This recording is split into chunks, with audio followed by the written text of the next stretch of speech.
Garrett, if you were in charge of retooling Mike's position coaches, what percent of recruiters to developers would you go? I would go 70% recruiting, 30% developers. Here's the thing. It's got to be both. That's an old question that's commonly brought up, Garrett. But in today's world, especially like positions like O-line, it's got to be coach first, and quarterback, same thing. But you got to recruit at every position. The key recruiting positions are running back, receiver, and DB. Those three traditionally, and you'd prefer your D-line coach to be a pretty good one, which Hagan's has been, obviously, historically speaking. But at the same time, this staff, and compared to their 18 schools, I'll go over the list again here in a second, they can win a national title. Florida State has won. Miami, Florida State, Clemson, Georgia, Bama, Auburn, Tennessee, Texas A&M, LSU, Oklahoma, USC, Oregon, Michigan, Notre Dame, Ohio State, Penn State. That's it. The schools that are winning, think about the teams that are consistently finishing in the top 8, let's say, in college over the last half dozen years. The head coach is involved more in recruiting. Norvell's an okay recruiter. If you rank those top 18, Norvell would be in the bottom 4. As a staff of those 18 schools, they might be dead last in recruiting of those 18 schools.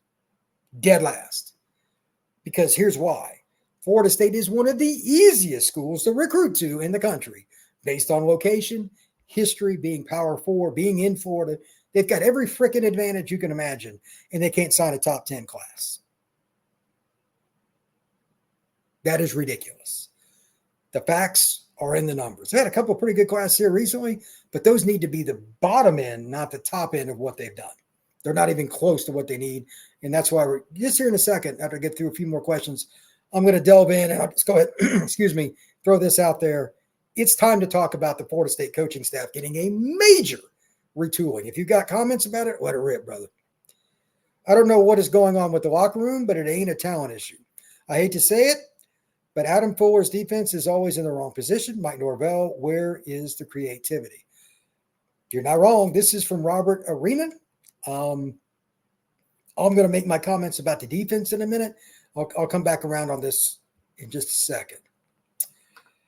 Why is Mike Norvell getting a pass for putting the program in this position? I'm not getting on board for a second rebuild. Well, it's not a matter if you're getting on board with it. It doesn't matter who the coach is now. That's what it is. Next year is a rebuilding year. They'll be lucky to be 6-6. That's my guess, because they're going to be completely rebuilt up front on both sides of the ball, meaning the lines. That's hard. They'll have a ton of skill talent. I think skills will be pretty good. But when you fail in the trenches to recruit O-line, it haunts you for years. Florida State's been digging themselves out of this hole since, 2018? And they've never gotten completely over the top. They must hit more elite high school offensive linemen. I'm talking 3 or 4 every single year. There are about 5 teams that do it well. They're teams that you will recognize. Ohio State, Georgia, Notre Dame, Michigan, Penn State. What do they have in common? Oh, yeah, there's this team called Alabama. They're always in the top 10. If you recruit elite O-linemen year after year, you put yourself in a position to win. That's the problem right now with Florida State. Again, they're going to lose, I believe it's off the top of my head, 4 offensive linemen off a bad unit. And the younger guys aren't getting any playing time. So you're starting over there. You're going to lose at least 3 defensive linemen. So what are you going to do next year? You're probably going to struggle. There'll be a 6-16. That's my guess. So with that, I want to make a few comments now, just in general, about where I think this Florida State staff is with what needs to happen. I thought it would wait to the end of the year, but it's just gotten blatant. There's no reason to hide from this. Florida State stinks, not bad, stinks at several positions on the staff in terms of the combination of recruiting and doing their job pulling the weight. O-line, linebacker, they got to go. And the O-line coach is obviously the coordinator. He got to go. He is a horrible recruiter from the time I look at it, because like we mentioned earlier, I forget which person, why isn't Armello playing? Why aren't some of these other guys playing? I don't know. And now he's got a development problem because he had a bunch of guys back that are seniors, 5th-year seniors, and 6-year guys, and they regressed. How does that work? Atkins got to go. The linebacker coach, linebackers are out of position. The wrong run gap fits over and over. The 59-yard play? correct me if I'm wrong, I think that's what it was for Clemson in the last game. Linebacker fills into the hole, the same hole the D lineman's at, leaves his gap. The running back goes right behind him and runs for 59 yards. These kind of plays happen over and over again. Can't happen. He's got to go. Those are the two that I know. This is where it gets dicey, though. I don't know how you grade quarterback because DJ just not any good, and you just started with Brock. They've recruited two good quarterbacks in a row.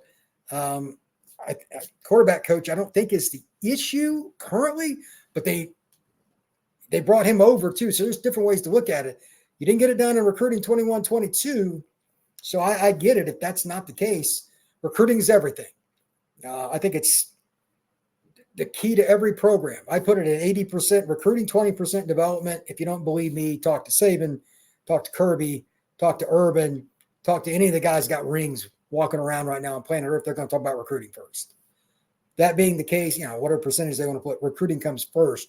If you can't recruit, even if you're an elite coach, you're probably not going to help much in this era. The next guy I want to talk about, and this is just weird to me. I don't know how the tight end position took such a dive. You got experienced guys and they were awful, and now your two best players are freshmen.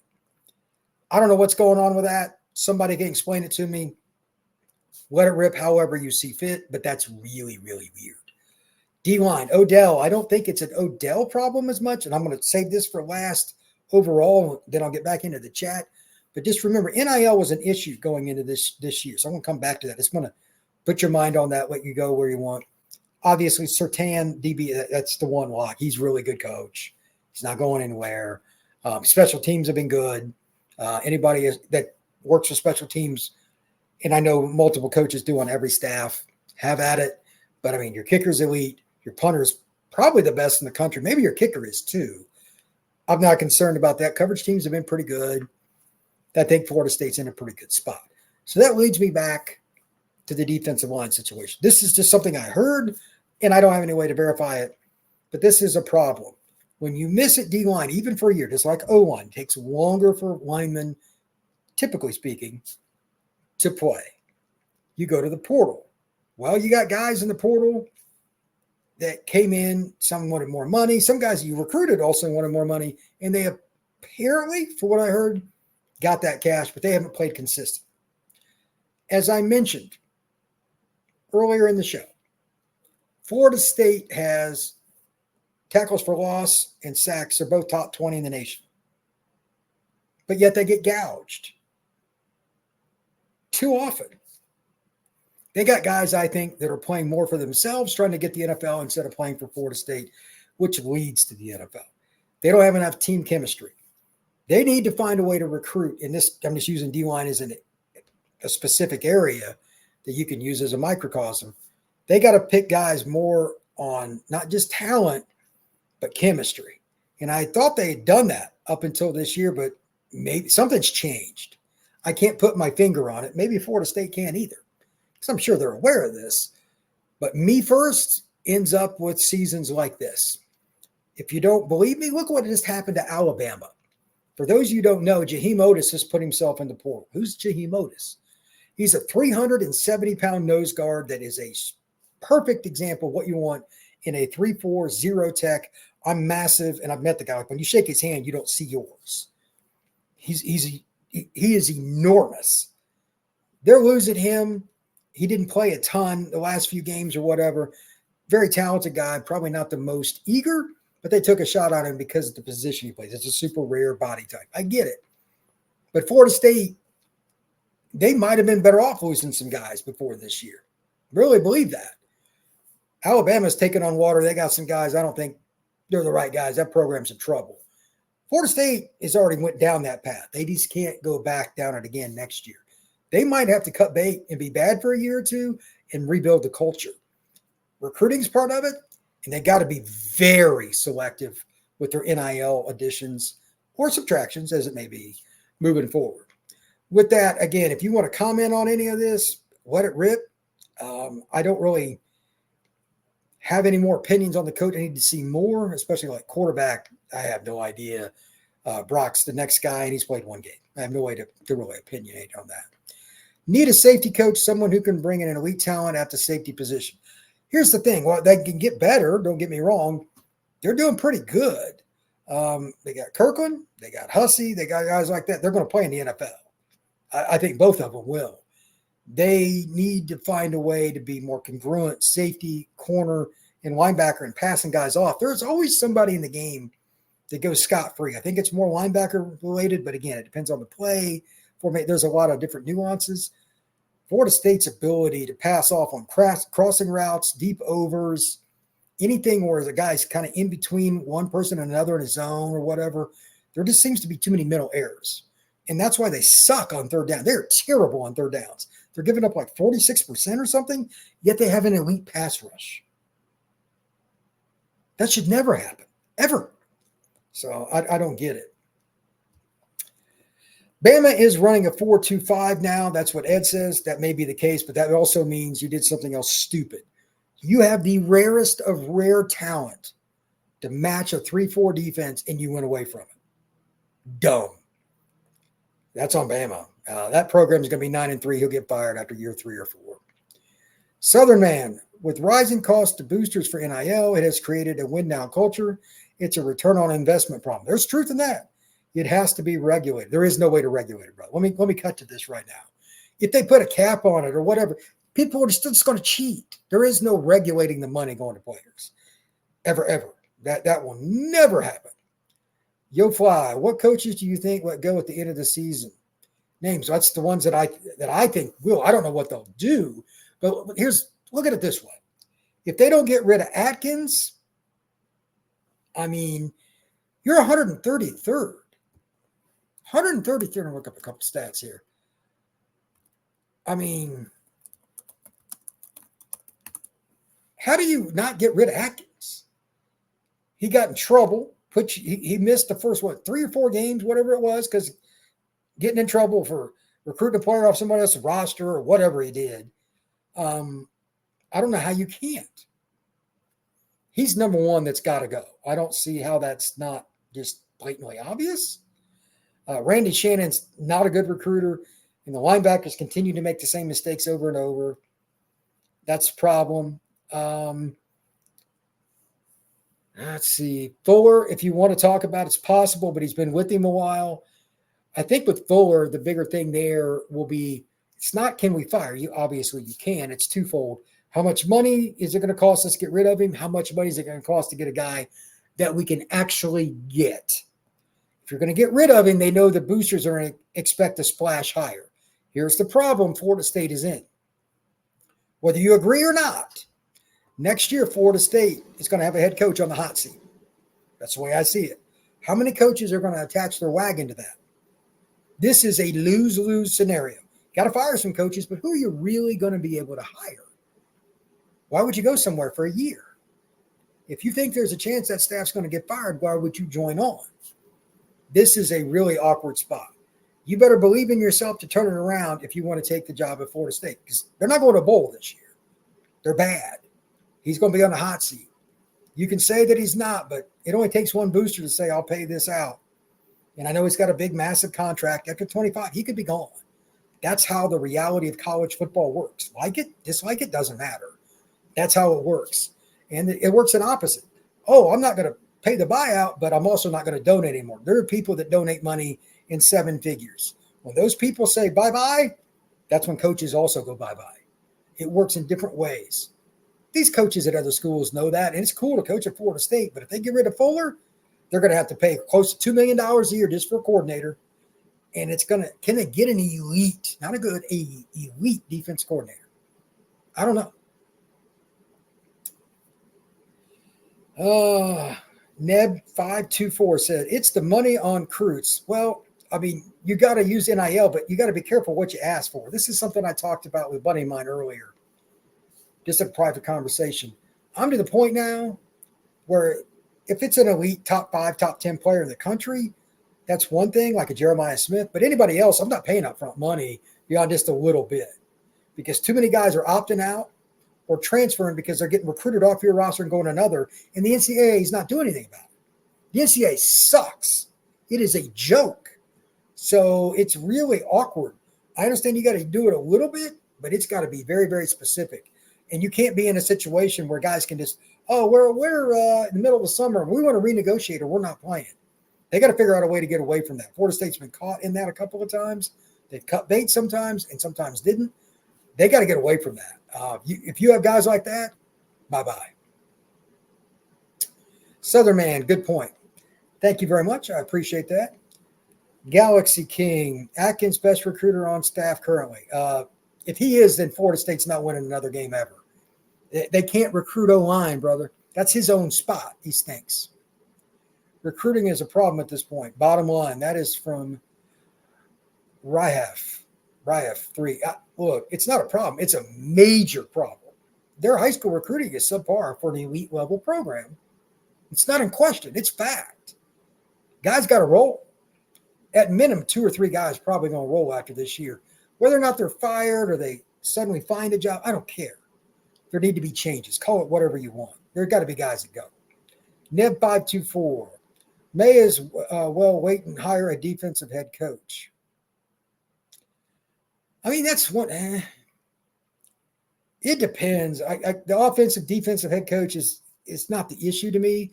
It's whether or not whatever side the ball that the head coach is, are they open to allowing the other side of the ball to be aggressive? Checkbox. When I say that, I mean this as far as practice too. Let me give you an example. If you watched any of the Vandy Alabama game, I turned on and watched a little of that. Vandy smacked them in the mouth from play 1 to the end. Bama. I know the players in Bama's front 7. I know a bunch of them personally, been around them, seen them at camps, whatever. They got way more talent than Vanderbilt.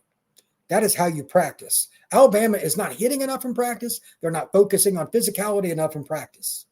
And I don't think Florida State is either. So if you hire a defensive coach and you cure that to a certain part, do you also still allow the offense to throw it around in practice and recruit to a style that you actually play where you have a pro-style offense that's balanced, kind of like Bowden's was? He probably had the most balanced offense in the history of college football, and that's why they recruited so well. Everybody got a taste. If you don't, you get your butt kicked. Ask Alabama. How's Vanderbilt treating you right now? Next year, this is from YoFly, will be Norvell's last year. This whole wait is too deep. Us fans aren't about to keep investing and watching a bad product. I agree. This is a business at the end of the day, 100%. I think he will get fired at the end of next year. I've said that several times. I ain't backing away from it. Neb, I'm in on players like that. Travis Hunter had said, yeah, if you get a guy like Travis, again, there's upfront money for a guy like that. It's different. I saw Allen Iverson in high school. Best high school basketball player I ever saw live. Shocker. Travis and Allen are, without question, the 2 most twitchy guys I've ever seen live. Now, I got to see Travis from 5 feet away at 7-on-7 turns, standing right behind him, filming him and stuff like that. You get a guy like that, you got to make an exception. That's cool. But for the most part, you can't, because most of those guys, they're looking for their next payday. It's ridiculous. Look at Nebraska with Raiola. Look, that's a weird deal. They suck. They got big NIL. His dad played there, and they didn't have anybody at quarterback. That's a unique scenario. But he was a good player. They went and got a quarterback because they needed one. Let's see. This is an interesting question. Jamming to shirts. Where does the O-line rank nationally? As far as the Power 4, probably did last. Name an offensive line that's worse than Florida State's in the Power 4, meaning Big 10, ACC, SEC, Big 12. Name one worse. They are 133rd in rushing nationally. Kent State is the only team worse. Florida State's O-line sucks. Let's see here. Wax lifters. Credit to Seminole fans. You have won back so many. I will be honest. Last year, the fan base was so annoying by denying the obvious that they did not belong in the playoff and acting in a bad way. I don't know where that comes from, but everybody's got their opinions. Have at it. I mentioned we need to hit in practice. I'm sure they hit to a certain degree, but like their tackling is bad. Their run gap fits are bad. This is in the middle of practice. This is how you scheme it up on the board. Players aren't picking it up. I don't know what else to say. Like, you got experienced linebackers that suck. Let's see. Southern Man. How is it Alex Kalash at USF can run for 200 yards against Bama, and we can't run for more than 20 per game? Southern Man. Question of the day that shows you Alex Atkins needs to go. He got to go now. He's terrible. Let's see. Offensive analyst immediately to restructure our offensive scheme, and same for defense.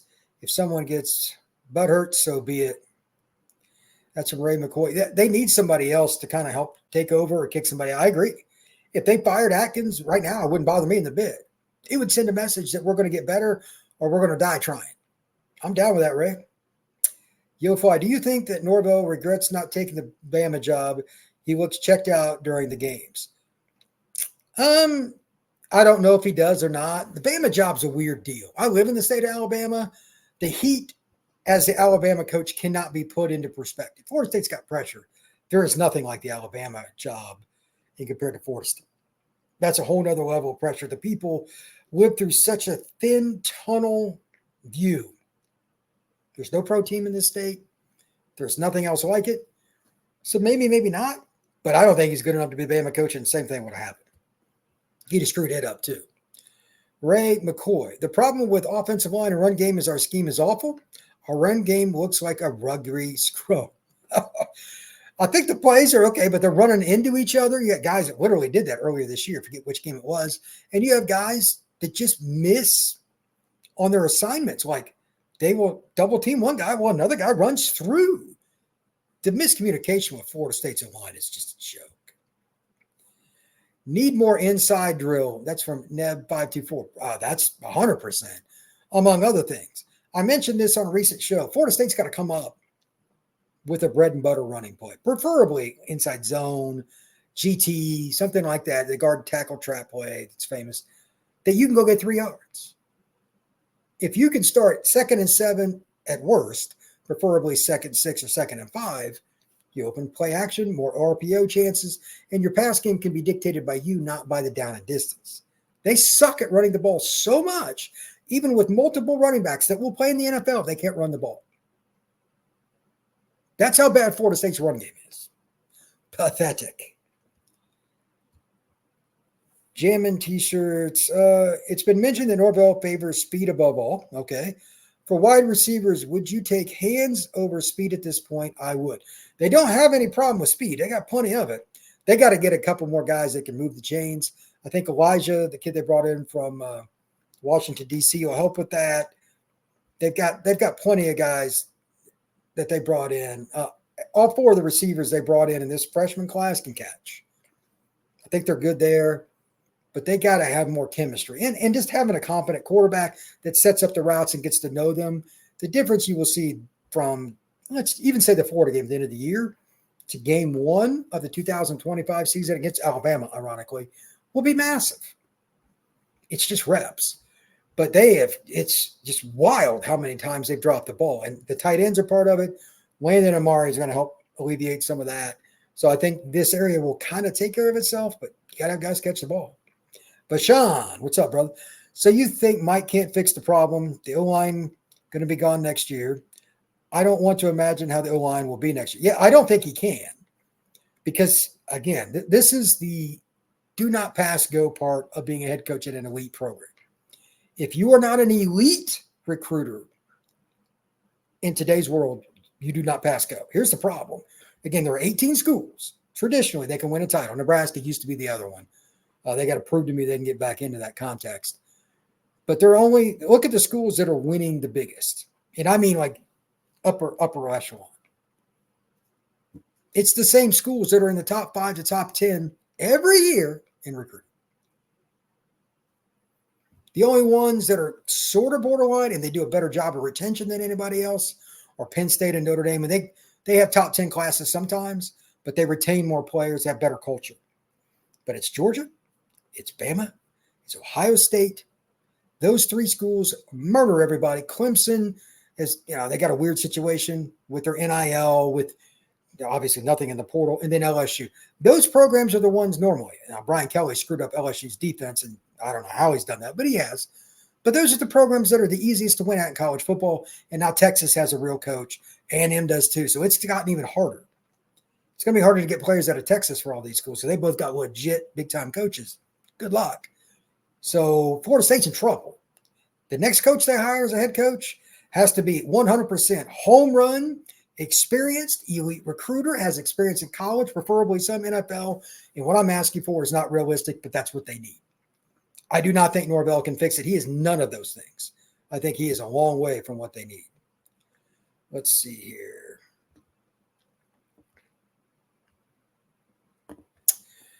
Creative Crud. Do you think Brock might transfer out? No, I know Brock pretty well. He's a happy kid. He ain't going anywhere. Malik Stuckey. Be honest, watching coverage over the spring, I heard with the wide receivers were trash and linebackers never thought we would be this bad running the ball. Receiver and linebacker were concerns, but nobody thought it was going to be drop city USC with the receivers. And nobody thought this bad at linebacker with just the randomness. Now, having Lundy out doesn't help, but that's you have recruiting misses at linebackers. Now you got to sweep in the bed and you made. Ray McCoy, New York Jets. Salia just got fired. Bring him in for defense ASAP. He needs something to do. Well, it can't be worse than what we've been seeing. Wax lifters. At what point do the Florida State players need to return the Hellcats back to the FSU players back to the dealership? I don't think that's got anything to do with it, really. Maybe about Georgia, but that's okay. Let's see here. Galaxy King. Cutting ties with Atkins will be a mistake for Florida State from a recruiting standpoint, but definitely understand some changes needed after 1-5, which is unacceptable for anyone from the Big Three. Look, Atkins sucks at recruiting offensive linemen. That's his position. You're wrong. He is terrible at recruiting O-line. How many of the current O-linemen did he recruit that are starting from the high school ranks?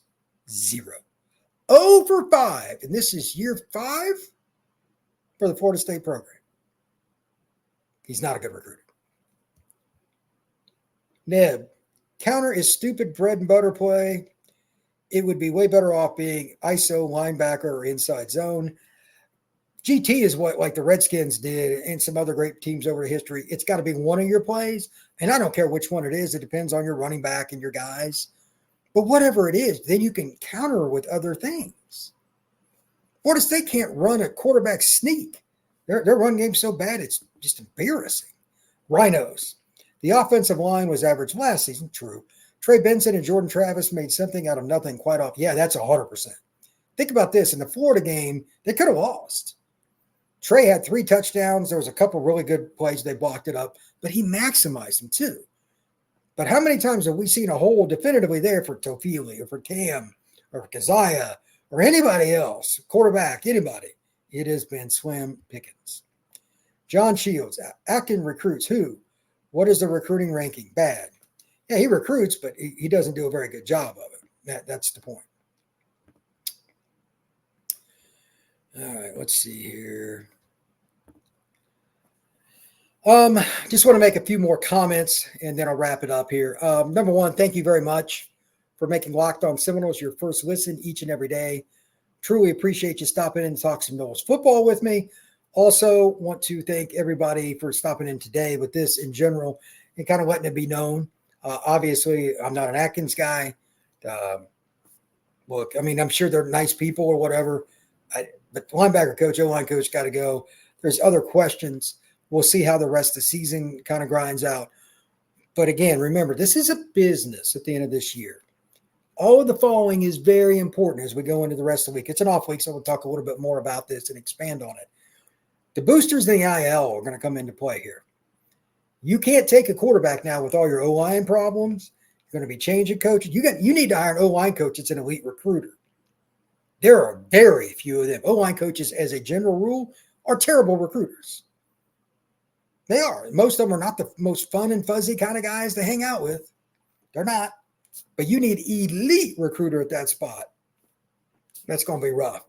You're going to have to pony up a bunch of money, and you're going to have to fire somebody. You got to pay them on the way out too. There's a lot of coming and going, and you're still in the middle of the grant of rights and all this other stuff. It is complex. I'm not sure what's going to happen, but this will be one of the most important off seasons in the history of Florida State football. Norvell stays, Norvell doesn't, whatever, but you're going to have coordinator, in my opinion, at minimum, and one or two other guys go. We'll see. But if they don't make any changes, Florida State's program's in more trouble. If they double down, this is our staff, next year will be a complete catastrophe again. This is not the staff to get it done. That's obvious. Anybody wants to argue with me, give me a call. I'll go through the stats with you, and I can publish them again, but they're in the 100s on so many stats, it's ridiculous. The stats I published the other day, 8 of the stats I brought up, they were in the 100s in offense alone. Come on, man. This is Florida State Seminoles football. Give me a break. That is a joke. That is on the coaches. This is year 5. You recruited these players. You figure it out. You didn't do it. It's your failure. You got to go. That's bottom line. If you don't like it, too bad. I don't care. This is big-time football, and you're making big money. Figure it out. That's bottom line. With that, once again, thank you very much for making Locked On Seminoles your first listen each and every day. Truly appreciate it. Please hit that like button, hit that subscription, and subscribe to this channel. I will see you again on Thursday.